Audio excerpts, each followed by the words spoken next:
No, a ver si queda todavía algo como para, si tienen ganas de conversar de alguna cosa de ese práctico, ¿no? ¿Les ¿no? Ese práctico, yo sí. El otro día, yo creo que trabajamos con los ejercicios que me parece que son como más interesantes.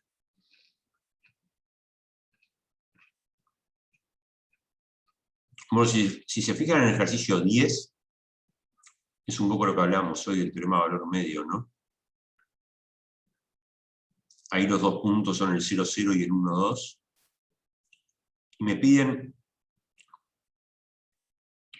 ahí hay un error de letra, dice hallar C en el segmento AB, tal que f de B menos f de A es diferencial f de C, no de xi. ¿Vieron que aparece una xi ahí?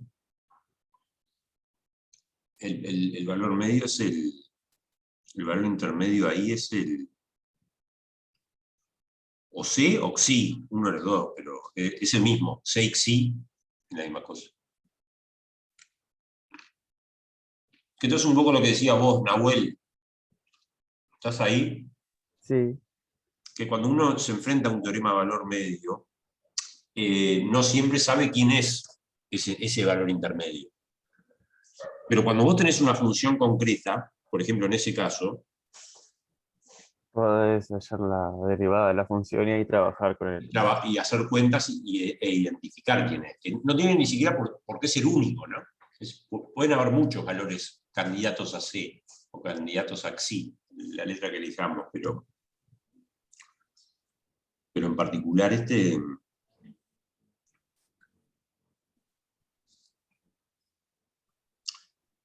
yo no sé, si realmente no hay comentarios, me iría a mirar un poquito el práctico Creo que lo más siguiente. importante ya fue tocado, así que pasamos, por mí. Sí, miramos el práctico nuevo un poco. Sí, sí.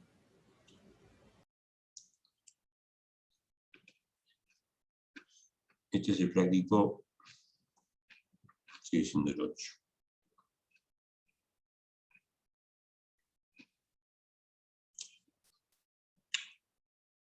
Práctico 9.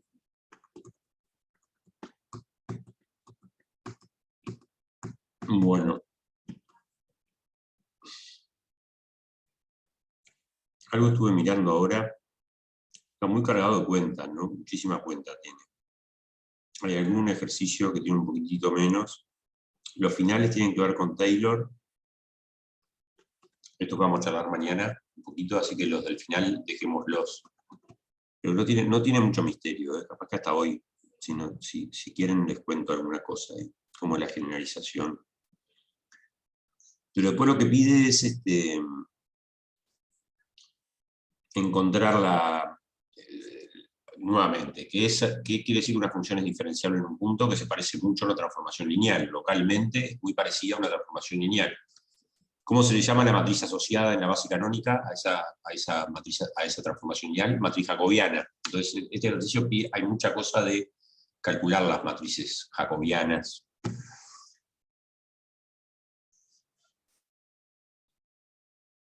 En casos concretos, aplicar bien la regla de la cadena. Hay algunos, de repente se puede agarrar algo, por ejemplo, en el ejercicio 5,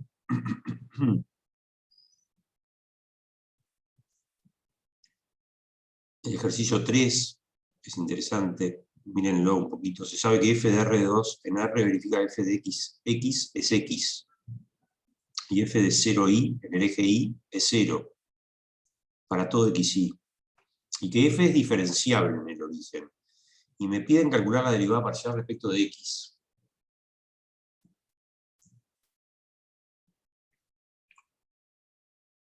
Ya es extraña la letra, ¿no? Porque miren cómo es el asunto. Piénsenlo ahora un instante. Miren la información que da el problema. Tengo una función de R2 en R, definida en todo R2. Y la información es que es diferenciable en el origen, o sea que piensen en términos del gráfico, hay un plano tangente, es redondeada la superficie en el origen, es redondeada, no es una punta donde me apoyo y me pincho, digamos, es redondeada. Y después me dan la información de cuánto vale la función en dos rectas. En el eje Y, que vale 0, y en la identidad f de xx, que vale x. No me dan más nada. Y a partir de eso me piden calcular la derivada parcial respecto de x en 0, 0. A ver, vamos a pensarlo. Vamos a pensar todos juntos hoy, que somos acá, estamos acá, uno no divide. Esperen que abro acá un...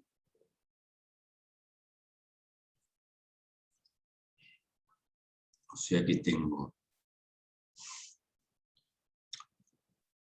una f de R2 en R, f diferenciable en el 0, 0, f en el eje Y vale 0, y f en los puntos de la forma XX vale x.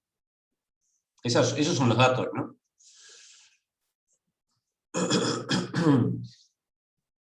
Y me piden calcular la derivada parcial respecto de x en el 0, 0.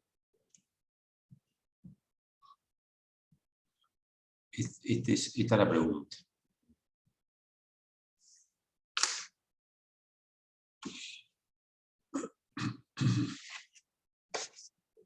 ¿Qué facciamo?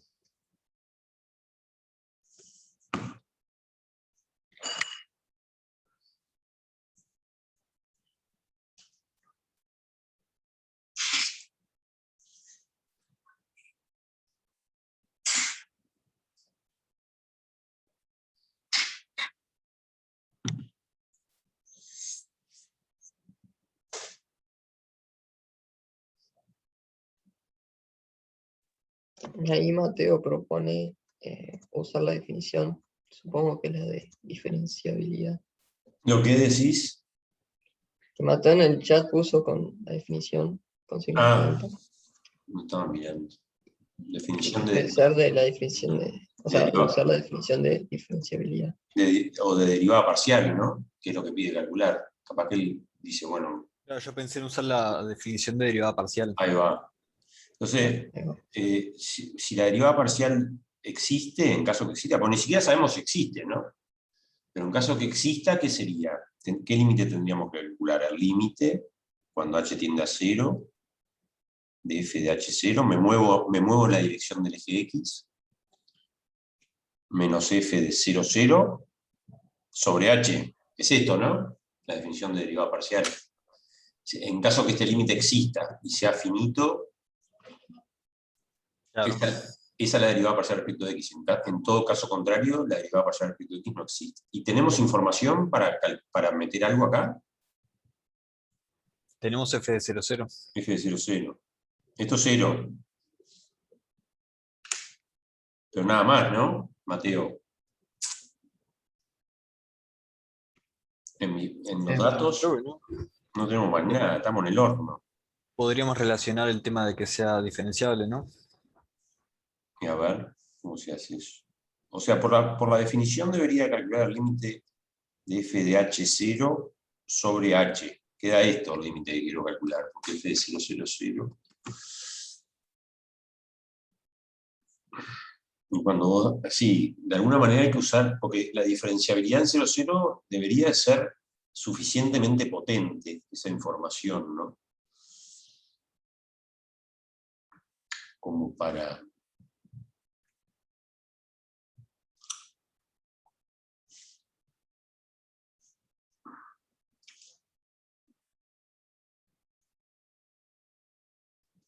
Sabemos que el diferencial de y vale 0. O sea, ¿a qué llamas diferencial de y? La derivada parcial la respecto de y. derivada, exactamente. Es así, porque eso es límite. Vamos a llamarle de otra manera. Cuando k tiende a 0 de f de 0k menos f de 0, 0. Esta sería la definición de derivada parcial respecto de y, ¿no? Me muevo en respecto de y. P0K, sobre K. Esto es 0. Y esto es 0 también. Porque es dato. O sea que este límite es 0, porque es el límite de 0 sobre algo que tiende a 0. O sea que, como dice Mateo, la derivada parcial respecto de I en el 0, 0 es 0. Cierto. Bueno, algo sabemos. Pero la que me piden calcular es la otra. Y ahora podemos usar la definición de diferenciabilidad Sí. y vincularlo con las derivadas parciales. A ver, Consulta. decime y yo escribo. ¿Qué escribirías, Manuel? José, Pedro. ¿Por qué te dije Manuel? No sé, pero... No sé. Nahuel tenía una consulta ahí, creo. Pregunta en realidad no hay un teorema que dice que si f es diferenciable en un punto, entonces continúa y existen sus derivadas parciales, o la estoy flasheando yo y me confundí con otra cosa. Si f es diferenciable, es continua. Y existen sus derivadas parciales. Existe cualquier derivada direccional, es otro teorema, son todas las condiciones necesarias, estas que hablábamos hoy en el teórico, ¿no? La Ajá. diferenciabilidad implica todo eso. Y eso, ¿por qué No. ¿de qué te puede servir una Google de acá? Como sabemos, no. Que la derivada parcial respecto de x, esta que me piden calcular, existe. Eso Claro. lo sabemos. Existir existe. El tema es cómo calcularla. Sí, Claro. no. Claro, existir tenés razón. Existir ya podemos decir que existe, porque es diferenciable. Pero hay que saber cómo calcular. ¿Vos qué harías, José Pedro, que pensabas en algo ahí? ¿Qué escribirías? Yo utilizaría la definición de diferenciabilidad, o sea que F f de... de A más B, donde A es el 0, 0 y B es un vector O sea, cualquiera. f de HK, si le llamo B a HK, Ya, ahí va. F de HK es es F de 0, 0 f de 0, 0. Esto por ser diferenciable, ¿eh? Más más la que quiero calcular, fx de 0, 0 0, 0 por h, por H. más F de I en 0, 0 derivada por parcial K respecto de i en 0, 0, por lo que me moví respecto a la dirección de k, más más un resto. que depende de lo que me moví, que en este caso se llama hk, y, punto y coma, este r de hk verifica lo que tiene que verificar, que es que él dividido lo que me moví tiende a 0, cuando lo que me moví tiende a 0. Sí, sí señor. ¿Qué hago ahora? Esta la acaba de calcular Mateo. Este término no está, porque esa derivada parcial respecto de i es 0. Y F de 0, 0 también es Y 0. f de 0, 0 es dato también que es 0. O sea que lo que tenés es algo así como que f de hk es igual a la que quiero calcular por h más r de hk con la condición que tiene el r. Tengo esa igualdad con la información esa del resto. Ya. Pero el resto sigue siendo desconocido. Entonces,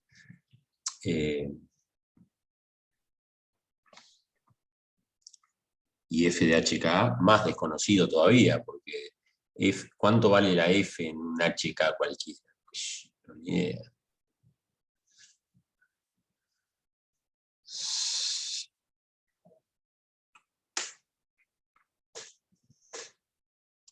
Esto es un lío de órdagos.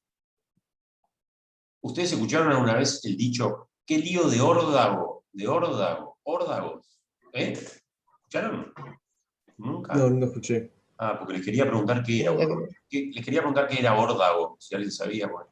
Vieron, uno siempre dice eso, algunos dichos dicen unas palabras raras ahí. ¿Qué lío de órdago? ¿Qué lío de órdago? No sé Ni qué. idea, pero Google me pinta que lo puede solucionar. Google lo soluciona, señor. Golpeamos la Daniel me puerta. pinta que lo está googleando. Golpeamos la puerta del señor Google y le preguntamos, órdago, un lío de órdago. Parece que fuera una palabra de esdrújula, además. Me suena que debe decir sin H, órdago, como acentuada en la O, órdago, esdrújula, órdago. Ya que estamos con esto, les voy a plantear un juego, a ver si se cuelgan, ¿eh? Nada que ver con esto, mientras piensan esto. Escuchen. A mí me recuelga, y ya se lo plantea mucha gente, y alguna gente se cuelga también. ¿Se acuerdan las definiciones de esdrújulo, agudo y grave, ¿no? Esdrújulo es, agudo es cuando una palabra está acentuada en la última sílaba. Grave en la penúltima. Y esdrújulas todas las demás. ¿Está bien? Por ejemplo, la propia palabra esdrújulo es una palabra esdrújula, que es como era de suponer, ¿no? Porque está acentuada en la antepenúltima. A ver cuál es la definición de eso que es. Borrachera, calor de órdago. Por lo que encontré, es una forma de decir extraordinario. O fuera de lo común. Fuera de lo común. Pero, pero la palabra, pero no significa nada la palabra, digamos. La palabra órdago no tiene, no es un... Es como modo coloquial, más que nada. Algo seguro. Un lío de órdago es un lío fuera de lo común. Algo. Bueno, gracias, Daniel, señor Google. No, les iba a preguntar esto. Miren.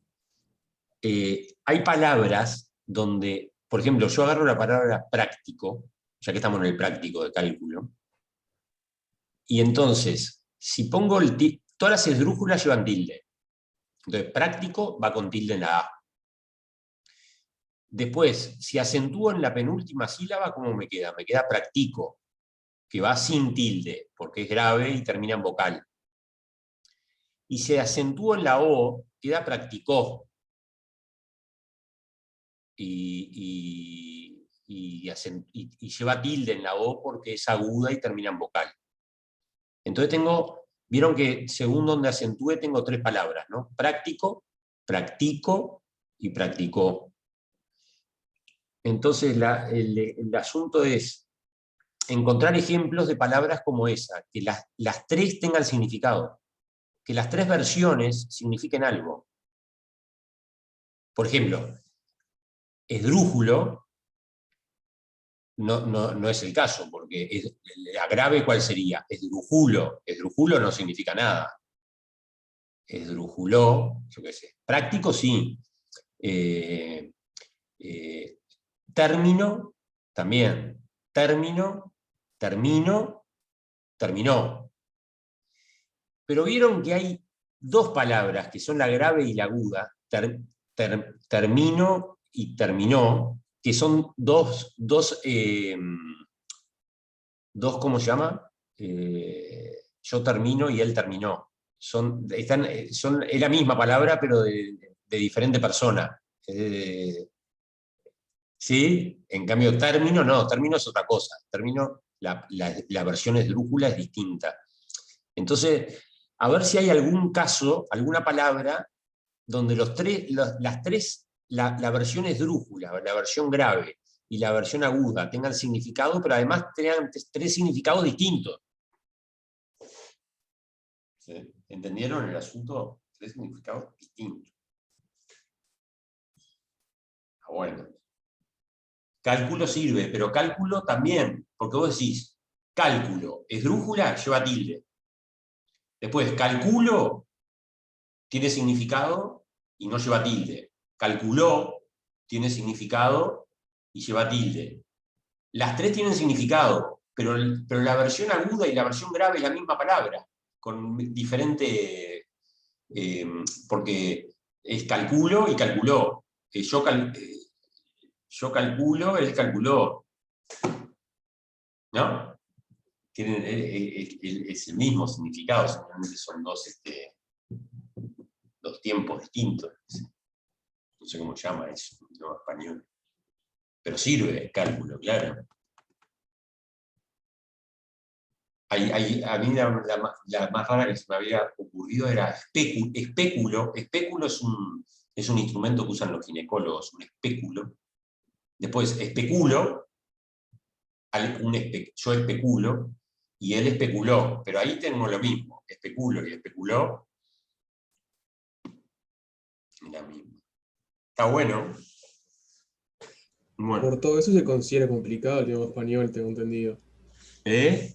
Por todas esas cosas se considera complicado el idioma español. Dicen que es uno de los idiomas más difíciles, ¿no? El español. Sí, sí. Yo no puedo creer, porque yo digo, Sí, claro, para el nosotros. chino tiene que ser más complicado, ya solo para escribir esa... No, pero parece que o sea, como que las reglas son muy complejas, ¿no? Las reglas del idioma español son Hay muchas cosas, tengo entendido. muy complejas. Bueno, no sé por qué se me apagó la compartir acá. Bueno, volvamos. Ese es el ejercicio, ese ejercicio que acabamos de decir ahora queda como ejercicio 16 del práctico 9.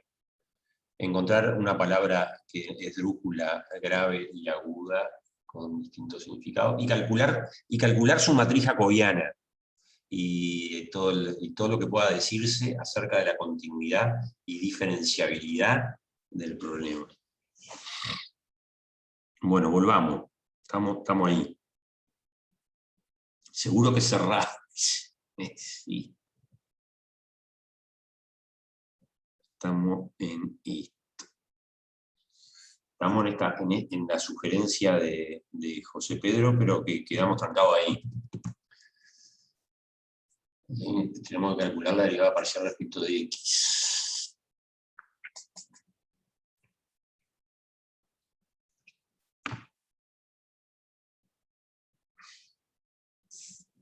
Y lo que todavía no usamos, que no sé cómo usarlo porque me parece que como yo lo usé sería un bolazo, que f de xx es x y f de 0i es y, pero No, que lo f de que 0i sí lo usó Mateo para decir que la derivada parcial respecto de i es 0, porque ahí él usó que f de es 0 verdad. acá es 0. Pero tenés f razón de que... x usamos para saber que f de 0, 0 es 0. También. Y bueno, Es verdad. pero con el otro dato te alcanzaba, no necesitabas ese, porque f de 0, 0 también es un 0i. Así que efectivamente el dato que f de x es x, sí, todavía ese dato no fue usado. Mm, Si h fuera igual que k, y lo podríamos llegar a usar, pero saldríamos de lo general y sería un caso particular. O poder llegar a escribir f de hk como f, tipo en dos movimientos, pero tampoco sé si tipo, no sé si se puede tipo, asociar, pues creo que está mal. ¿Cómo decís, Nahuel, que no te seguí? Nosotros sabemos que f de xx, si agarramos una función que tenga sus dos coordenadas sean iguales, sabemos que es x. Y si la primera coordenada es 0 y la segunda es cualquier número, es 0 también. Sí, Escribir es nuestro caso general f de hk sí. como dos movimientos, por así decirlo, pero no sé si está bien. Como suma de dos vectores, uno que tenga la abscisa y la ordenada igual. Además, más otro que tenga 0 en la primera coordenada y la diferencia entre h y k en la segunda. Bueno, Pero creo que está mal, porque te queda una función. Si fueran dos vectores por sí solos, ahí sí se puede hacer. sí, Porque se asocia en la primera sí. una coordenada y Yo ya. creo que lo que vos estás diciendo, a ver si compartís conmigo, es algo así como que eh, la dirección XX, que es como mirar la dirección 1, 1, por agarrar un vector cualquiera, y la dirección 0i, que es como mirar el 0, 1, son dos vectores linealmente independientes. Entonces Ahí va. te generan todo el plano. O sea que vos podés escribir cualquier vector del plano, cualquier punto del plano, o Como vector, combinación de ellos. como combinación lineal de ellos, eso sí es cierto. Pero la f no es lineal, Entonces, cuando vos te enfrentes a una f de la combinación lineal, No tiene por qué ser esa F. no tiene por qué ser la combinación lineal de las f's. Porque Ah, la f es una función cualquiera. mm, ¿Me entendiste? sí, sí. Entonces, por ese lado, me parece una idea interesante como para poder tratar de usar lo que pide el problema.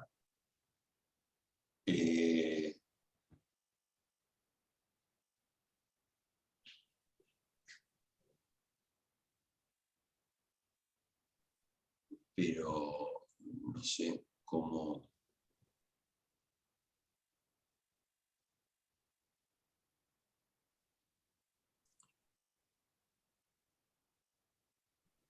También sabemos que la derivada parcial respecto al vector 1, 1, o sea, cuando las coordenadas son iguales, es igual a 0. Lo acabo de calcular. No sé si igual a 0, porque si es x, te da el 0, claro.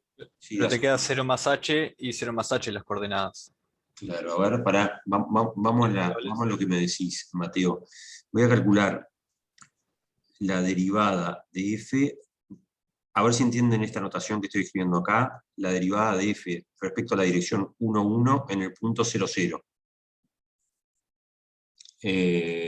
¿Sí? ¿Entendieron lo que estoy escribiendo ahí? Es la derivada direccional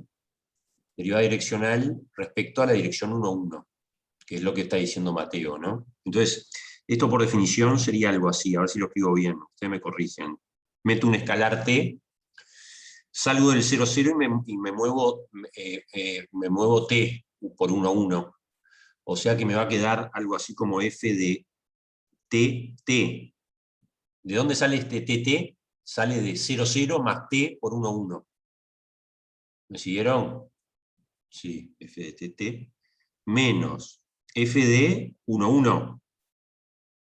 F de, perdón, 0, 0, que es donde estamos estudiando.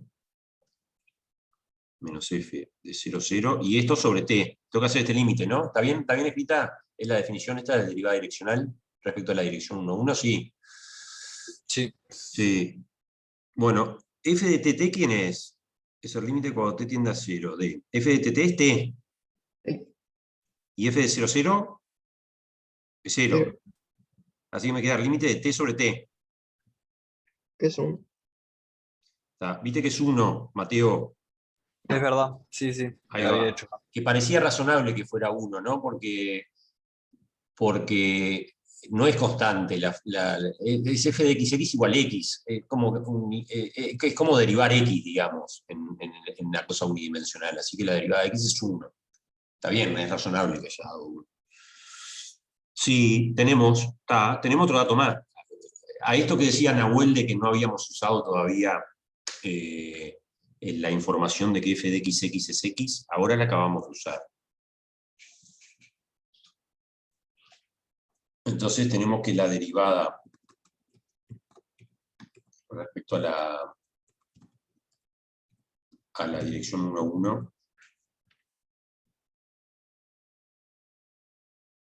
es...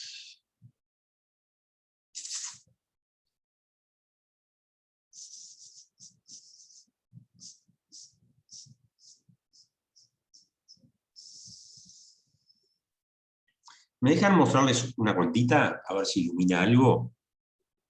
Algo medio lo voy a extrapolar del ejercicio, una observación general. Una observación. Ser diferenciable, f diferenciable en A, en un punto A. ¿Qué quiere decir esto? Que f de A más B es igual a f de A. Vamos a suponer que estamos hablando de una función de R2 en R, así no escribo una transformación lineal y todo eso. Es igual a f de A más derivada parcial de x en el punto A por B1, llamémosle B1, supónganse que este vector B es B1, B2. Entonces, derivada parcial de x respecto a, por lo que me moví según la dirección de x, que se llama B1, más derivada parcial respecto a y en el punto A, por lo que me moví según la dirección y, que se llama B2, más un R que depende de lo que me moví, de B1, B2 o R de B, no importa, con la condición que tenga. ¿Está bien? Bueno, ¿qué es calcular la derivada de f respecto a la dirección B en el punto A, por definición? Es calcular el límite cuando t tiende a 0, ¿de quién? ¿Qué va arriba? Va f de A más tb menos f de A y todo esto sobre t. Es esta la definición, ¿no? Calcular la derivada según la dirección B es moverme en la dirección B. ¿Y quién me permite moverme? Es escalar t, que me aparece ahí. Así que estoy calculando un límite unidimensional, es un límite de un cociente incremental, pero en la dirección de B. Es natural que sea esa la definición, ¿no? Pero la función es diferenciable. Entonces, f de A más tb es como poner un t acá, a ver si me siguen, ¿eh? Miren lo que voy a hacer en la igualdad de arriba. Ya que necesito f de A más tb, pongo A más tb en la definición de diferenciabilidad, A más tb. ¿Viste? Puse A más tb. O sea que lo que me moví ya no se llama B, lo que me moví se llama tb, pero no importa, ¿no? No importa el nombre de lo que me moví, le puedo llamar Mongo, no me importa en la definición de diferenciabilidad. Esto es igual a f de A más f, la derivada parcial de x respecto a A, coso, multiplicado por ¿cuánto? Por tb1, porque t es un escalar. Más la derivada parcial respecto a i, en el punto A, por tb2, porque t es un escalar. Y el r que depende de tb1, tb2. ¿Me siguieron? No hice nada, ¿eh? No hice absolutamente nada. Es como que lo que me moví, en lugar de llamarle b, le llamé tb. ¿Por qué le llamé tb? Porque en la definición de derivada direccional aparece f de A más tb. Entonces necesitaba algo de ese tipo. Entonces, este numerador lo puedo sacar de acá, porque este f de A lo puedo pasar restando, y sacar este más que tengo acá, y poner un igual. ¿Me siguen lo que acabo de hacer? Sí, pasé el f de A restando. O sea que el numerador del cociente incremental lo puedo cambiar por ¿qué cosa? Por derivada parcial respecto a x en el punto A, multiplicado por tb1, más derivada parcial respecto a y en el punto A, multiplicado por tb2, y todo esto dividido por t. Límite cuando t tiende a 0, que obviamente sigue siendo un límite indeterminado hasta este momento. Es indeterminado porque lo de arriba tiende a 0 y lo de abajo tiende a 0. ¿No te faltó el resto? Y faltó el resto, ¿no? Más... ¿dónde está el resto? Acá, acá. Agrando esta raya acá y pongo R de T B1 T B2. Sería así. Pregunta. Sí, ¿No podríamos separar en dos límites y dejar el resto por separado? Porque ya sabemos que sí, f es diferenciable, sí. entonces el resto tipo, no molesta. Pará. Vamos despacito ahí, Nahuel, porque el resto verifica lo que tiene que verificar, pero capaz que tengo que hacer ese juego que hacemos a veces en el teórico de que... Porque yo Habría que tengo... pasar multiplicando por... Claro, tiene que aparecer la norma tengo de el B. resto evaluado en una cosa que no aparece exactamente abajo. Pero igual la idea de separar está buena. Entonces, uno hace una pausa y dice, tengo que calcular el límite de R de TB1, TB2 sobre T, cuando T tiende a 0. Pero ¿qué sé del resto? Que R de algo, el límite de R de algo sobre la norma del algo tiende a 0 cuando el algo tiende a 0. O sea que lo que estaría bueno es que acá abajo apareciera la norma del algo. El algo es este. La norma de ese algo no está ahí abajo, entonces la hago aparecer. ¿Está? La hago aparecer. ¿Qué hago para que aparezca? Multiplico y divido por la norma de ese algo. Como hicimos, esto lo hicimos en la regla de la cadena, cuando demostrábamos la regla de la cadena del teórico, ahí lo hicimos. Entonces, ¿esto cómo lo escribo? Lo escribo como R de TB1 TB2 sobre la norma de TB1, TB2, a ver si la puedo escribir así. Bueno, la puedo escribir así. Raíz de T cuadrado, B1 cuadrado más B2 cuadrado. Sería eso. Esto multiplico por eso mismo. Pero ahora lo voy a escribir distinto. La raíz de T cuadrado es valor absoluto de T. Entonces acá arriba lo escribo como valor absoluto de T, la raíz de B1 cuadrado más B2 cuadrado, y abajo T. ¿Me siguieron? Y abajo T. Está. ¿Qué pasa cuando T tiende a 0? ¿Qué pasa con este factor de acá? Cuando T tiende a 0, por ser la F diferenciable. ¿Ese factor a cuánto tiende? Ese sí tiende a 0. Ese sí tiende a 0 porque es R de algo sobre la norma del algo. Eso es lo que verifica el resto, efectivamente. ¿Qué estaría bueno probar de esto? Acotado. ¿Y es acotado? Sí. Es recontra acotado, porque miren que B1 y B2 son datos, pues, son dos números fijos. O sea que raíz de B1 cuadrado más B2 cuadrado es un número. Y valor absoluto de T sobre T, o es 1 o es menos 1. Así que está acotado. ¿Todos de acuerdo? Sí. Che, pero lo importante es esto. Entonces, volvamos al límite. Volvamos acá. Estamos calculando esta derivada direccional. Este cociente acabamos de justificar. Este cociente tiende a 0. Por lo tanto, el que nos queda es el otro. El otro es indeterminado, pero la T y la T y la T se cancelan. Y cuando cancelo la T, se levanta la indeterminación. O sea que llegamos, miren que llegamos a una igualdad bien interesante. Llegamos a que calcular la derivada respecto a una dirección en un punto. Y acá entra lo de la combinación lineal que hablaba hoy Nahuel. Miren cómo aparece medio enmascarado eso. Llegamos a que es igual a qué? A la derivada parcial respecto de x multiplicada por b1 más la derivada parcial respecto de y multiplicada por b2. Que escrito de otra manera es el producto interno. Miren cómo lo voy a escribir, a ver si lo escribo bien. Es el producto interno del vector derivada parcial respecto de x, derivada parcial respecto de y, con el vector b1, b2, que es el vector con respecto al cual estoy derivando. Ese producto escalar este.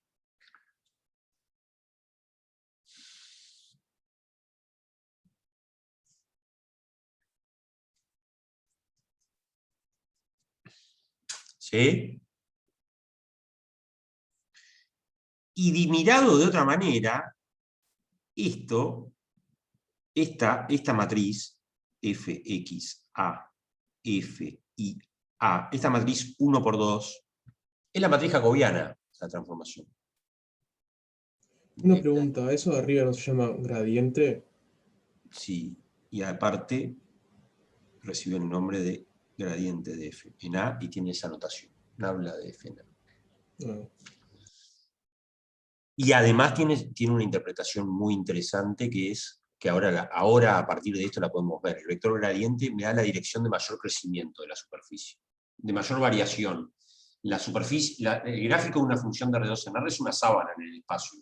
En un punto hay una dirección donde la derivada en valor absoluto es la más grande. Derivada más grande es mayor variación, donde la pendiente es más grande. Bueno, esa dirección la da el gradiente. El gradiente es la dirección de mayor variación. Che, pero llegamos a una cosa interesantísima. ¿Qué es esto?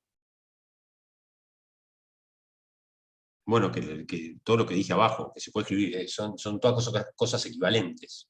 O sea, ¿a qué llegamos? A que si yo quiero calcular la derivada direccional de una función, alcanza con conocer que las derivadas parciales me dan conociendo las derivadas parciales, puedo calcular cualquier derivada direccional, porque ¿qué hago?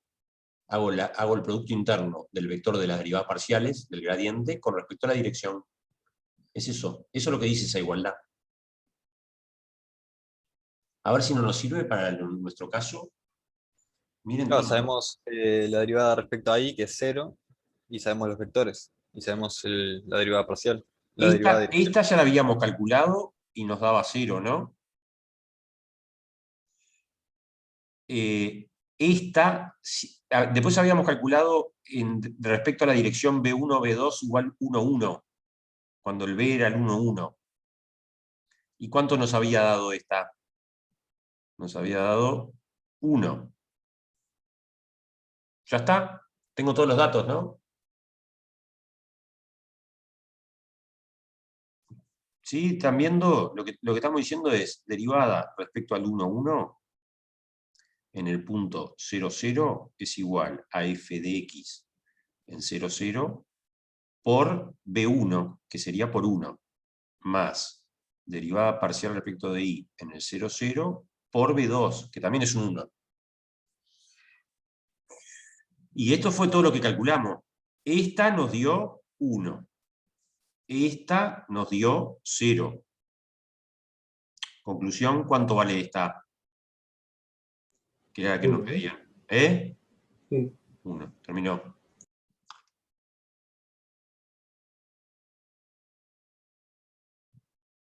Pero lo más interesante que hay acá es el pequeño desarrollo teórico que hicimos acá.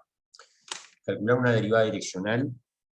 Miren, se puede escribir hasta de otra manera. Si yo quiero calcular la derivada respecto a una dirección de f en el punto A, lo que tengo que hacer es agarrar el diferencial de f en el punto A y aplicárselo a quién, a la dirección, es esto.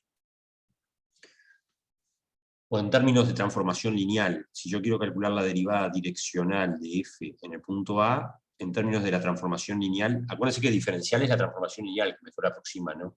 Es la transformación lineal aplicada a B. Lo único que se pide para eso es que sea diferenciable, ¿no? Está la diferenciabilidad, claro. No, acá está para llegar a esta igualdad, esto es cierto, o cualquiera de las versiones que acabamos de escribir acá. Todas estas cosas que estamos recuadrando son equivalentes. Pero para llegar a cualquiera de esas cosas es a partir de la diferenciabilidad, ¿no? Si una función es diferenciable, verifica eso. Che, y si se ponen a pensar, es bien razonable esto. Es algo así como que las dos derivadas parciales me dan, haciendo combinaciones lineales de ellas, obtengo cualquier otra derivada direccional. Haciendo combinaciones lineales de ellas, obtengo claro, son números acá. Estoy hablando siempre de números, ¿no? Porque son funciones escalares. Pero es bien razonable. Es bien razonable. Bueno, che, además es la jacobiana, ¿eh? Y además se le llama gradiente, en este caso, al vector, a la matriz. Acá en realidad cometí un error. Si estoy hablando de la matriz, no debería de poner esta coma, ¿no? Estoy hablando de una matriz 1 por 2. La matriz asociada a la transformación lineal f de R2 en R tiene dimensiones 1 por 2. Y tiene como los elementos que cuelgo en esa fila son las derivadas parciales. Y esas derivadas parciales se le llama gradiente. Bueno, un campo de vectores que es el gradiente de una función tiene propiedades súper interesantes. Yo no sé si en algún curso de física ya estuvieron viendo, pero se llama campo de gradientes y tiene propiedades muy, muy interesantes que sobre todo las van a ver en cursos de cálculo vectorial, que es el curso siguiente a este cálculo 2, es el cálculo 3. Acuérdense, los campos de gradiente tienen propiedades geométricas divinas. Por ejemplo, calcular la integral.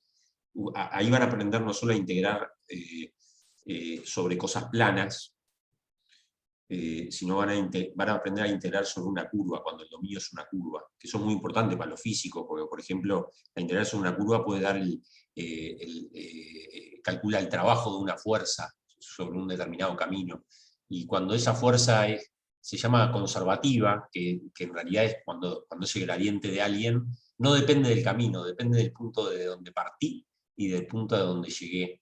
Entonces aparecen resultados bien interesantes de estos campos de gradiente que aparecen acá. Le digo campo porque ya es un campo vectorial, porque tiene dos coordenadas, ¿no?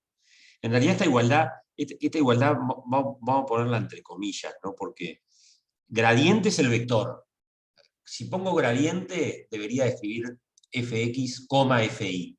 Si pongo jacobiana, matriz jacobiana, no le debería de poner la coma, pero en realidad es pensar en el mismo objeto como objetos distintos, nada más. Solo eso. Buenísimo, vos, buenísimo. Salió bárbaro este problemita, pero claro, esta propiedad había que deducirla a partir de la diferenciabilidad. Esta propiedad es súper interesante. Cualquier derivada direccional, viste que está un poco esto, Nahuel, que vos te estabas imaginando, ¿no? Como que había una combinación lineal, pero vos te la imaginabas entre puntos, ahí, cómo moverme con dos viajes distintos, entre puntos de la forma XX y puntos de la forma 0i. Esto también tiene que ver con combinación lineal, pero esto es lo que te está diciendo, que cualquier derivada direccional las puedo obtener a partir de las derivadas parciales. Cualquier derivada direccional las obtengo a partir de las derivadas parciales. Al principio era tremendo órdago, ahí va. Exacto. Nahuel, ¿sí? ¿Está bien? Sí. ¿Se entendió? Es como que las dos derivadas parciales había tipo una base de las derivadas direccionales. Ahí va. O el plano de las derivadas direccionales. Ahí va. Dependiendo de lo que sea. Che, si yo tengo una f de Rn en R diferenciable en un punto A, la matriz jacobiana en ese punto A es una matriz 1 por n, tiene una fila sola. La matriz ¿a qué se llama matriz jacobiana? A la matriz asociada a la transformación lineal que mejor aproxima. Es eso, ¿eh? Cuando uno habla de matriz jacobiana es la matriz asociada en la base canónica. ¿Y a quién cuelgo acá? Bueno, cuelgo a la derivada parcial de f respecto a la primera coordenada en el punto A, a la derivada parcial de f respecto a la segunda coordenada en el punto A, y a la derivada parcial de f respecto a la enésima coordenada en el punto A. Es el vector de las derivadas parciales. Es la matriz que tiene como fila el gradiente, en definitiva. Y si la función es vectorial, si la función va de Rn en Rp, la matriz jacobiana, ya se imaginarán, ¿qué es una función de Rn en Rp? En realidad son P funciones escalares. F1, F2, Fp. Entonces, ¿quién es la matriz jacobiana? Si la función es diferenciable, si F es diferenciable en un punto A, entonces la matriz jacobiana de F en el punto A es una matriz de qué orden. Si la función es de Rn en Rp, la transformación lineal también va de Rn en Rp, pero la matriz asociada es de P por N, ¿no? Es al revés. La matriz asociada da vuelta los cosas. Entonces tengo P filas y N columnas. ¿Y quién va como primera fila? Bueno, ya se imaginarán, todas las derivadas, el gradiente de F1, que va como segunda fila, el gradiente de F2, y que va como pésima fila, el gradiente de Fp. Todo calculado ¿dónde? Todas estas calculadas ¿dónde? En A, ¿no? Esta es la matriz jacobiana para una función vectorial. ¿Capiche? ¿Sí? ¿Está bien? Entendido, sí. Así que, pero ojo con confundir los objetos. ¿Qué quiere decir que una función es diferenciable en un punto? Que localmente se parece mucho a una transformación lineal. ¿A qué se le llama matriz jacobiana? A la matriz asociada. ¿Cuántas matrices asociadas tiene una transformación lineal? Infinitas. ¿Porque de qué depende? Depende de las bases que yo me fije. ¿A qué se le llama matriz jacobiana? A la matriz asociada cuando la base que me fijé son las canónicas. ¿Se entendió? Eso es la matriz jacobiana. Les digo porque en el práctico ahí aparece, calcule la matriz jacobiana de un montón de funciones. Por favor, de este práctico hagan las cuentas que ustedes estimen que son necesarias hacer. Cuando digo hagan las cuentas que estimen que son necesarias hacer es, Si ya ven que lo único que queda para hacer del ejercicio son cuentas, solo cuentas, no lo hacen. No lo hacen. Entonces, ustedes autorregúlense, porque es un práctico muy lleno de cuentas. Por lo que estuve mirando los ejercicios, hay mucho ejercicio de cuentas. Entonces, autorregúlense de no agarrar todos los ejercicios y querer hacer todo, porque no tiene mucho sentido querer hacer todo. Otra vez fui al 8. El 8 no, el 9. A ver cuál era. Este. 9, este. No, miren ahí cómo empieza todo. Bueno, hay de todo este ejercicio. 3 es interesante. El 2 me parece que va medio en el mismo sentido. Da algunos datos de la función y pide alguna cosa. Pero, por ejemplo, el ejercicio 4, hallar la matriz jacobiana y el diferencial de A evaluado. Ese delta X, delta Y es lo que nosotros llamamos HK o B1, B2. Es lo que me moví, ¿no? Delta X es lo que me moví en la dirección de X, delta Y es lo que me moví en la dirección de Y. Y el diferencial de f en A es la matriz, es la transformación lineal. Entonces, si me piden hacer eso, tengo que hallar la matriz jacobiana y multiplicarlo por el vector delta X, delta Y. La matriz jacobiana va a ser una función, una matriz 1 por 2, y esto es un vector 2 por 1, y el producto escalar me va a dar lo que me tiene que dar. Bueno, pero acá ven, aparecen, son 400 millones de funciones. En el ejercicio 5, sí vale la pena que hagan al 1, por ejemplo, porque dicen, hallar en cada caso la matriz jacobiana de F, de G, y de F compuesta con G, o de G compuesta con F. Bueno, ahí está bueno porque, ¿qué me dice la regla de la cadena? Que si yo, por ejemplo, voy a componer F con G, y tengo la matriz jacobiana de F y la matriz jacobiana de G, ¿qué cuenta tengo que hacer para hallar la matriz jacobiana de F compuesta con G? Multiplicarlas. Entonces, por lo menos algún caso hagan. Pero no hagan todos. No hagan todos. Si ven que si ya lo entendieron, no hagan todo. No pierdan tiempo en hacer todo. Bueno, ya la ecuación del plano tangente, yo creo que ya está eso, porque en la propia definición de diferenciabilidad, todo lo que no es el resto es el plano tangente. El f de A más derivada parcial respecto de x por h más derivada parcial respecto de y por k, eso tiene como gráfico el plano tangente. Así que z igual eso es la ecuación del plano tangente. Z igual eso es la ecuación del plano tangente. Así que ahí no hay mucha historia. Calcular en un punto genérico los planos tangentes a la esfera, el cono, el cilindro y el paraboloide. Bueno, esto es medio genérico. A ver, en un punto genérico la ecuación del plano tangente a la esfera. Agarren un punto genérico de la esfera de centro del origen en radio 1 y ver cómo me queda el plano tangente. ¿Ya? Para eso tengo que encontrar me imagino yo, ¿qué camino seguirían para eso? Tienen que encontrar una fórmula que me dé tienen que encontrar una función que tenga como gráfico algo de la esfera.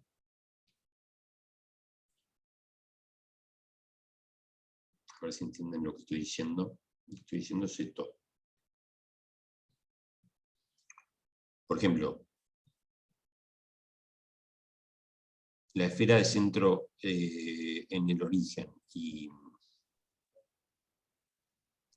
¿Sería como agarrar la ecuación de la circunferencia y revolucionarla? ¿O no? Bueno, podés. Pero por ejemplo, una manera de encontrar, no sé, algo que tenga como gráfico el hemisferio norte. ¿Qué puntos qué verifican todos estos puntos? Que distan del origen 1. Si distan del origen 1, su norma es 1. Y la raíz esta que estoy escribiendo acá está de más, en realidad, porque porque estoy legalmente autorizado a elevar el cuadrado de ambos lados, y esto que tengo acá es la ecuación de la esfera. Todo punto que esté en la esfera verifica esa ecuación. Y todo punto que verifique esta ecuación está en la esfera. O sea, realmente todas las ternas x y z que verifican esta ecuación es la esfera. Esto es la esfera entera, ¿eh? No es solamente el hemisferio norte, es el hemisferio norte y el hemisferio sur.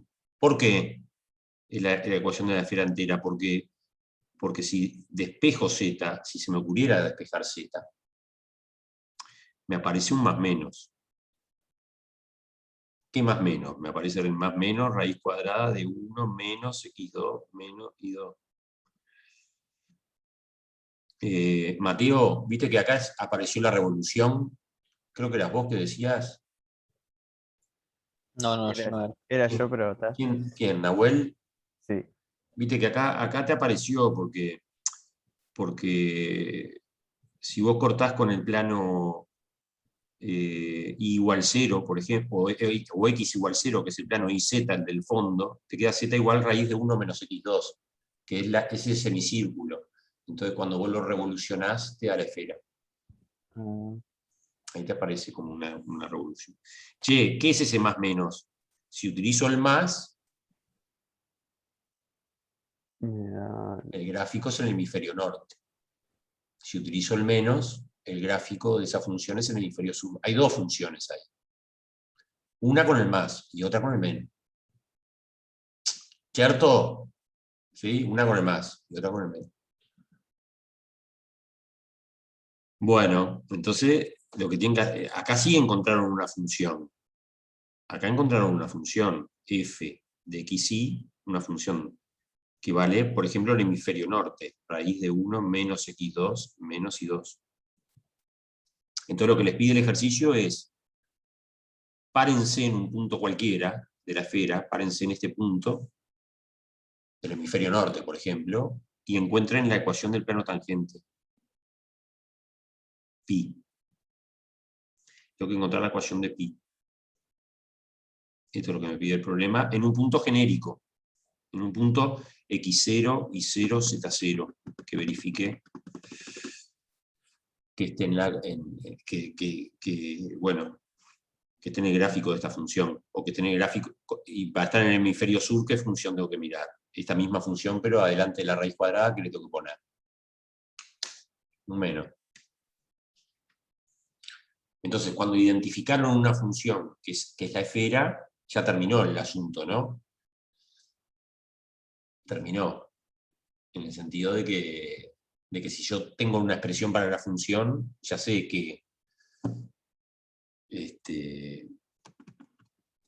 ¿La idea es hacerlo para cualquier radio o para uno en particular? no se compliquen con letras. Háganlo para la esfera de radio 1. Después... Porque habría que meter un parámetro ahí. Es lo mismo, sí, ponen R. Lo importante es que sepan cómo llegar a la ecuación ahí, genérica. Ahí en la información del problema no está muy claro, porque cuando dice cilindro, cuando dice esfera o dice cilindro, y me dice ecuación, me tiene que decir quiénes son dónde está ubicada respecto al sistema de ejes coordenados. Y no lo dice el problema. En realidad lo debería de decirlo, ¿no? Yo, por ejemplo, ¿dónde ubiqué a la pelota, a la esfera? ¿Dónde la ubiqué? El sistema de ejes central en el origen, claro. Pero el problema, en sí el problema no lo dice, pero me parece que está implícito de que agarren un sistema de ejes coordenados que sea el más simple de todos, ¿no? Si me hablan de la esfera, es la esfera esa. Si me agarran del cono, un cono que tenga como eje el eje Z, por decir algo. Claro, vértice en el origen. Como eje, perdón, sí, como eje, o el vértice ahí en el origen. Como un cilindro que tenga como eje el eje Z, que sea la revolución de una recta así, entonces me queda un cilindro. El paraboloide, que sea el paraboloide con vértice en el origen, y el eje Z también. No se tomen un sistema coordenado chanfleado, porque ahí se complica todas las cuentas. La función ya es otra, la que tiene como gráfico eso. eso que eligiendo, ese ejercicio debería decir, calculen un punto genérico de la esfera, el cono, el cilindro, el paraboloide, eligiendo un sistema de ejes el más conveniente de todos. Eligiendo las coordenadas, el sistema de coordenadas más conveniente de todos. El ejercicio 8, demostrar que todo, miren lo que dice, demostrar que todos los planos tangentes a la gráfica de la función f de xy igual i por h de i sobre x, en donde h de r es una función diferenciable, tienen un punto en común. Miren qué interesante, ¿no? Geométricamente, toda función que tenga esa cara, i por h evaluado en i sobre x, ahí hay una composición, porque es h evaluado en i sobre x, hay una composición, primero hago i sobre x y después aplico h, por eso digo que hay una composición, donde h es cualquier función diferenciable, tiene la propiedad de que si yo, eso tiene como gráfico una superficie, es una función del plano, es una función de R2 en R, o sea que tiene como gráfico una superficie. Bueno, aparentemente, cualquier plano tangente a la superficie esa, si yo me tomo la familia de todos los planos tangentes en todos los puntos, todos pasan por un mismo punto. Miren qué bueno.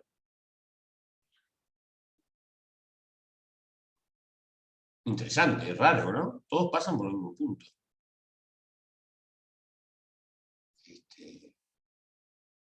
Por ejemplo, un cono tradicional, un cucurucho tradicional, tiene la propiedad de que todos los planos tangentes, no importa el punto que yo me considere el cucurucho, pasa por el vértice del cono, ¿no? Todos los planos tangentes pasan por el vértice del cono. Claro. Claro, sí, sí. Pero esto es más general. Esto es toda función que tenga esa cara. Piénsenlo, está interesante ese problema. ¿No? El 8. El 9, sea T de Rn en R, una transformación lineal. Bueno, el 9 va en el sentido, yo les dejé muchas cosas. Las transformaciones lineales son funciones. Por ejemplo, les dejé para pensar si toda transformación lineal es continua, por ser lineal. Eso quedó como ejercicio. Eso en dimensión finita parece que vale. En dimensión infinita, ¿se acuerdan cuando vimos continuidad? Que vimos algún ejemplo donde parecía que podía fallar la continuidad. Acá lo que me pide es calcular las derivadas parciales de una transformación lineal. Yo agregaría, toda transformación lineal es diferenciable. Después se toma una cosa, se da una matriz simétrica y Q de Rn en R, la función dada por X traspuesta a X. Eso es lo que se llama una forma cuadrática, que no sé si estudiaron en álgebra lineal estas cosas. Bueno, no importa el nombre. Pide también calcular las derivadas parciales de una forma cuadrática. Después sea T de Rn en Rn una transformación lineal y F de Rn en R la función X producto interno con T de X. O sea, el producto interno de un vector con su imagen a través de una transformación lineal. Y me pide hallar la derivada direccional para un versor U cualquiera. Interesante también. O sea, el ejercicio 8 y el 9 están buenos para pensar. Y del 10 en adelante, me parece que ya son todos que tienen que ver con Taylor. Si se fijan, el 10 parte A ya dice f de x igual a función de clase sin infinito, calcular el polinomio de Taylor de f en función de los polinomios de Taylor de g y h, y después, bueno, Taylor es una herramienta polenta para calcular límites, ¿no? Taylor, habrán visto en cálculo 1 que es una herramienta bien interesante para cálculo de límites. Entonces el ejercicio 11 seguramente es un ejercicio, porque Taylor, ¿qué es en definitiva? Me permite aproximar una función que no es polinómica por polinomios. Entonces, es una industria de equivalentes, es una industria gigantesca de equivalentes, Taylor. Entonces, los equivalentes es la herramienta fundamental para calcular límites. Y bueno, entonces este ejercicio 11, si se ponen a mirar, miren el ejercicio 11 parte A. Tiene en el numerador, aparece una parte polinómica que es x por y, pero después aparece, el denominador es polinómico, pero después aparece una parte en el numerador que no es polinómica. Entonces capaz que esa parte que no es polinómica la puedo aproximar por un polinomio y calcular un límite de un polinomio sobre otro, que siempre es más fácil que calcular el límite de cosas que no son polinomios. Entonces va a andar por ahí. Seguramente el ejercicio 11 es aplicación de Taylor para el cálculo de límites. Capaz que mañana, cuando charlemos algo de Taylor, agarramos alguno de esos ejercicios de cálculo de límites para que ustedes vean cómo funciona eso. 12, 13, 14 y 15 es cálculo, hallar el polinomio de Taylor de grado 3, calcular el polinomio de Taylor de grado 3 de una función, desarrollar en potencia, calcular el polinomio de Taylor de grado n, eso ya no me interesa para nada. Todos esos ejercicios son, si mañana van a entender lo que es el polinomio, cómo se generaliza Taylor para dimensiones más altas, todos esos ejercicios del 12 al 15 son pura cuenta, ¿no? Purísima, purísima cuenta. Así que ahí no tengo mucho que comentarles. Lo único que tengo que comentarles ahí es, los miran, intentan hacer alguno, y una vez que entendieron, no hacen más. Obvio, no hacen más. Todo lo mismo, ya las cuentan. No van a perder horas haciendo cuentas. ¿Ah? Así que eso. Yo diría que énfasis en, capaz que el ejercicio, los primeros ejercicios me parecen interesantes, el ejercicio 1, 2, hoy hicimos el 3, el ejercicio 1 y 2, hacer algo del 5, esto de cómo calcular la jacobiana de la compuesta, multiplicando matrices jacobianas de los altos simples, el ejercicio, hacer algo de los planos tangentes, por ejemplo de agarrar la esfera o el cono y ver en un punto genérico cómo me quedan los planos tangentes. El 8 me pareció interesante, el 9 me pareció interesante, y el 10 y el 11 de algo de Taylor, pero el resto me parecen más rutinarios, digamos, de cuentas y cuentas y cuentas, ¿no? Así que yo diría, plan es así, mañana en el teórico vemos un poco de Taylor, y si nos da el tiempo hacemos una introducción de cuáles son las problemáticas de hacer la teoría de integración en dimensiones más altas. El práctico del lunes lo dedicamos a hacer algunos de estos ejercicios interesantes que marcamos hoy del 9, ¿sí? Pero estaría bueno que trajeran pensado ejercicios interesantes del 9. De estos que por lo menos me parecen los más interesantes, eso dedicarle el práctico del lunes, y ya el práctico del miércoles vemos si ya no quedaron dudas del 8 y el 9, que lo pueden mirar como en conjunto estos dos prácticos, sacamos dudas de ahí, y si no, ya nos metemos a ver si ya tenemos teoría suficiente para calcular alguna integral múltiple, que es con las integrales que nos vamos a enfrentar. Estas integrales en dimensiones más grandes se llaman integrales múltiples, porque son múltiples integrales. Como se imaginarán, al aumentar la dimensión, voy a tener que aumentar la cantidad de chirimbolos de integral que tengo que poner. Y entonces tendré una integral doble, una integral triple, o una integral catorceésima, si estuviera en dimensión 14. O una integral enésima con n chirimbol, pero son múltiples en todo caso, sea como sea. Y bueno, para construir la teoría van a estar las sumas inferiores, las sumas superiores, las particiones, pero hay algunas dificultades. El aumentar la dimensión, lo que pasaba en dimensión 1, vamos a tener que hacerlo con un poquito más de cuidado en dimensiones más altas. Pero la construcción de la integral y qué quiere decir que una función es integrable va a seguir un poco la misma ruta que hicieron para definir la integrabilidad de una función en dimensión 1, en cálculo 1. Pero teniendo cuidado con algunos detalles que aparecen ahí.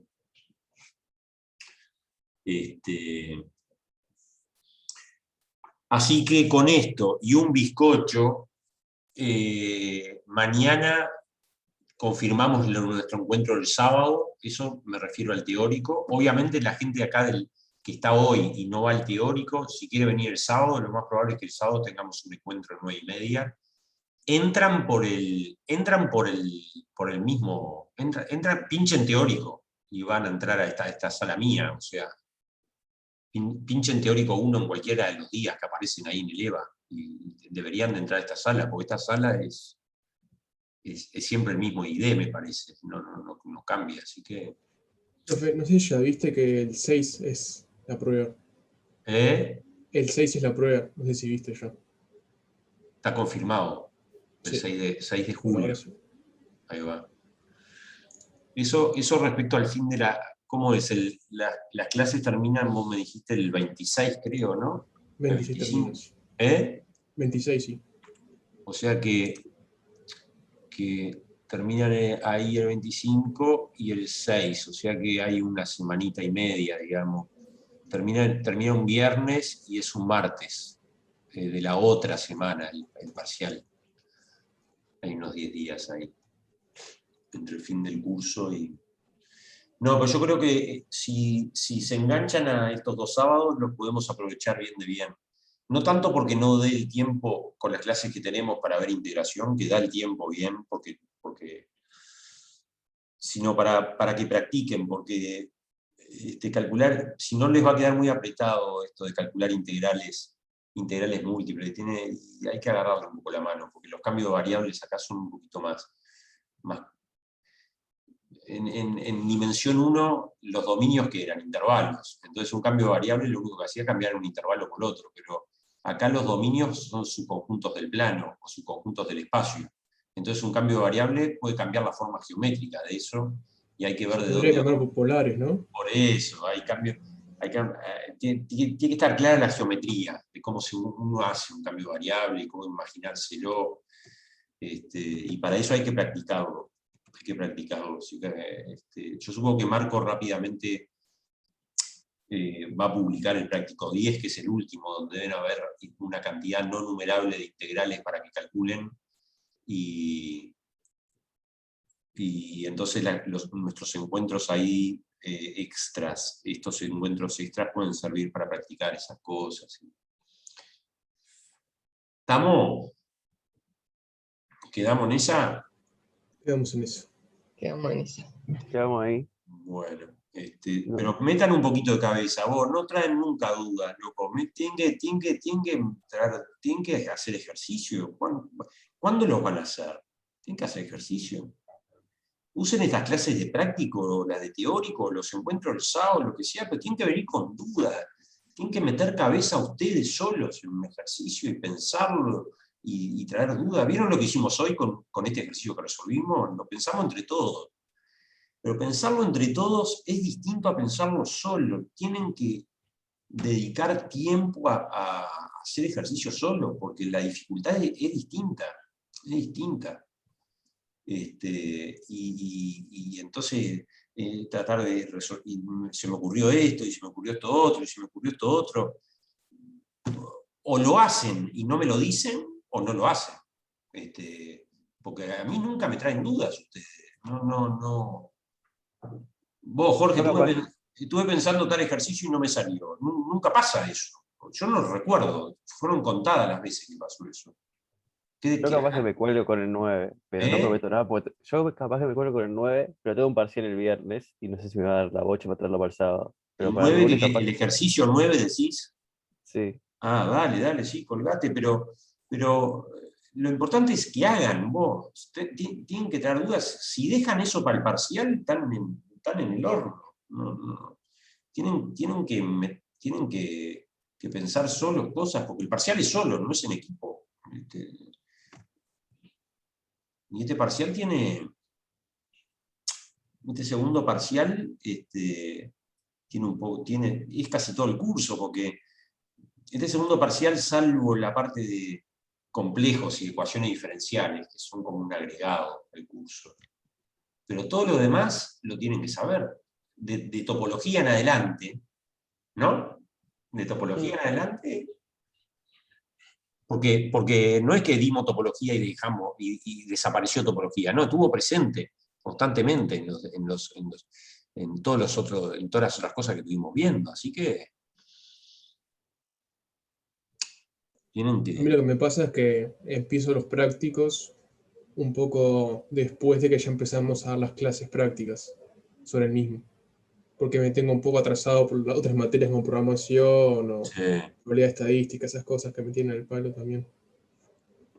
¿Por qué le dan más bolilla a esas materias? Porque les piden, No. les piden entregas. Les piden entregas. Claro, por ejemplo, programación 12 es puro entregable y te tienen ahí marcadito y si no cumplís. Claro. ¿Y probabilidad también tienen de entregas? No, problema no, pero yo como la estoy haciendo por libre y hay pila de temas que requieren temas mismos de cálculo, como que estudio también un poco por mi cuenta. Bueno. También con discreta me pasa lo mismo. Las programaciones, sí, yo sabía que le tienen que invertir porque tienen entregas de todo tipo y color ahí, ¿no? Es que es lo más exigente dentro de todo. Sí. Bueno, pero no se descansen vos, no se descansen porque hay mucho material en este curso, ¿no? Y hay mucho material. Tienen que buscar la manera para encontrar algún espacio para más allá de la clase en sí, poder tener un rato para pensar algunos problemas, ¿no? Vieron que yo en los prácticos siempre les marco algunos problemas que me parecen los más interesantes, por lo menos poner cabeza en esos. Y los más rutinarios, dejarlos. Aunque tampoco los pueden dejar, porque seguramente en el parcial, ya vieron lo que fue el primer parcial, era bastante cuentoso el primer parcial, tenía bastante cuenta para hacer. Alguna cuenta había que otra. Y acá va a haber. Porque en van a haber desarrollo, ¿no? No se sabe todavía, porque ya se resolvió que no es presencial. Eso seguro. Porque existía la esperanza de que pudiera ser algo presencial. Pero no puede ser. Entonces, quizás tenga alguna partecita de desarrollo, pero también va a haber alguna parte opcional, me imagino. Alguna parte de verdadero o falso, alguna parte de múltiple opción como el primer parcial. Creo que ya subieron la estructura del parcial. ¿Ya subió? Sí, Marco ya confirmó que va a haber desarrollo. Van a haber dos ejercicios de desarrollo de 18 puntos cada uno. Más alguna parte de múltiple opción, capaz. Múltiple opción y verdadero Sí, falso. sí, más otras dos partes, una que va a ser de verdadero falso y la otra de múltiple opción. Ahí va. Por eso, bueno, tiene que estar preparado ahí. 3 bloques. El desarrollo les implica una dificultad para mí más linda, pero una dificultad distinta al otro, ¿no? Porque tienen que expresar las ideas, ¿no? Que es una dificultad extra. Las tienen que expresar. Eso es lo más difícil, me parece, después. Es lo más difícil porque lamentablemente los desacostumbramos. Los desacostumbramos. Entonces, claro, ustedes están olvidados de cómo escribir, de cómo expresar las cosas. Entonces se dificulta. Pero tiene sus ventajas también. Pero también tiene sus ventajas, yo qué sé. No. Por ejemplo, yo lo que he visto, yo puse Física 1, que es todo múltiple opción, y eso te arruinaba un poco, porque vos veías que hacías el ejercicio y si no llegabas al resultado exacto, claro. donde te haya errado la opción, te empezaba a restar y así. La múltiple opción o lo verdadero o falso no debería existir en nuestras evaluaciones. Existen porque estamos atados de mano en algunos casos por la cantidad de gente y los pocos docentes que somos, pero que cualquiera de estas áreas de conocimiento, matemática, física, las ciencias en general, yo diría el área de conocimiento que sea, tienen que ser desarrollo, tiene que ser desarrollo, uno tiene que ver cómo ustedes piensan, vos, lo más importante no es el numerito al que llego, lo más importante es cómo te enfrentaste y qué solución intentaste buscar a un problema. Eso me parece a mí que es lo más importante. Y eso se ve en un desarrollo. Pero a su vez, si están desacostumbrados a escribir, les cuesta escribir también, porque no están acostumbrados, porque ya se olvidaron. Entonces, es una cosa compleja. Bueno, sea como sea, se van a enfrentar a un segundo parcial que va a tener parte de desarrollo, así que más. Así como hablábamos en el primer parcial, que estudiar para una prueba de múltiple opción, uno estudia distinto que para una prueba de desarrollo. En este segundo parcial, si va a haber una parte de desarrollo, van a tener que darle más bolilla por ejemplo, poder expresar un razonamiento teórico. Seguramente al estar una prueba, al haber una parte de desarrollo, se va a poder preguntar alguna cosa teórica. Entonces tienen que estar en condiciones de poder escribirla y poder representarla y que la lea la entienda. Bueno, en fin, ya tendremos tiempo de hablar de eso. Gente, nos vemos mañana. Mañana, gente. Daniel, vamos a charlar un rato. Quedamos. ¿Qué hacemos? ¿Qué querés que salgamos de acá como vos quieras? Sí, por mí cerramos, salimos nuevo. Igual voy a parar la grabación.